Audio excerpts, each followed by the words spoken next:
Hey, good morning to everybody. Tuesday morning here. Another day already. Today, going to be transplanting these, I call them rescues, from Lowe's. This is a sage or a salvia plant, and it's totally messed up. However, it's a perennial. Most of the energy's in the root system. We should be able to save it with kelp juice, a little love, some water.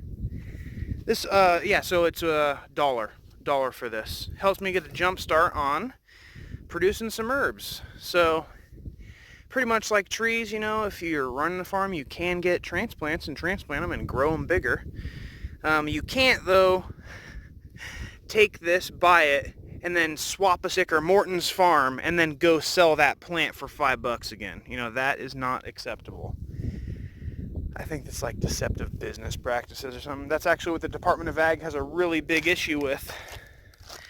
Anywho, I have 5 of them total, and I'm going to be just transplanting them here in between the fence line. I don't want to put one right in front of the T-post, so I'm kind of staggering them out.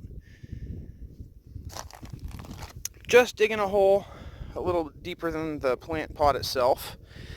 Pointed tip shovel, and then at the bottom of the hole, I'm just adding in some sphagnum moss to help with a little moisture retention at the beginning of its life. Life transition to the next stage in my farm. So, I need to get all of them done, and I'm going to mix up some food. Hey, believe it or not, Miracle-Gro came out with an OMRI listed product so I can use it for organic gardening and herb production. Right here in the hole, I forgot to mention, I'm dropping a bit of that. It isn't too strong, it's a 927, so it's going to help get some of the leaves back on these trees. It doesn't have too much phosphorus, which is the middle number 2, and it has a lot of potassium, which is the last number 7, which helps with immune system and stress, which is definitely what this needs the most of. So, that's what's going on. Have one transplanted now. I got a little ring around here that'll help with water retention. So when I'm watering it in just a second here, it'll just be kind of trapped in the trough.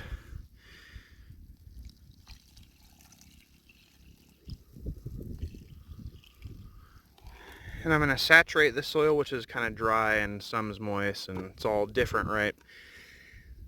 Going to come back and feed it some kelp juice mixed with water. And I've already got the other fertilizer in the ground, so we should be good on that front. Realized I made a bit of a mistake after I transplanted the first one, that I did not hydrate the sphagnum moss at all. And so that hole that I just transplanted the sage into is just taking forever to get hydrated. So hopefully it doesn't kill off the first one. I'm going to transplant the rest after I soak this and mix around and get it nice moist sponginess. 3 down, 2 to go. Maybe I'm wising up by halfway through. I have a bucket of water here, and I'm going to add some kelp juice to it, and I'm just helping soak the root systems as much as I can. It'll be really obvious if it helps because it's just the last 2 I got.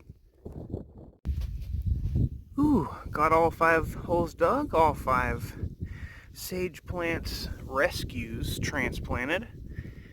Now I'm just letting the water soak in. Sages don't really like too much water. They really prefer to be well drained. So that's why I just plant them with a little sand, a little bit of sphagnum. This one looks so sad. And the rest is sand.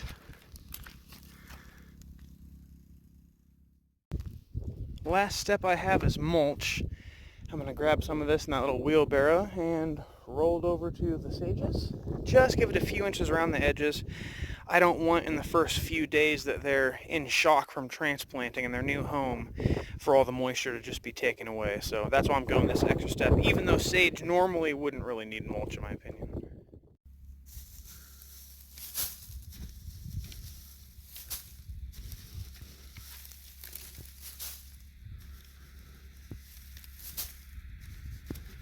Doesn't have to be fancy. Let's see how many last things I can have here. I went back, cleared out the center area. I guess it might be called the crown, where all the branches are coming out of. Normally you don't want it to be really wet in that area. Although it's dry now, when it starts raining that will get soggy, and I don't want to kill the plant by doing that.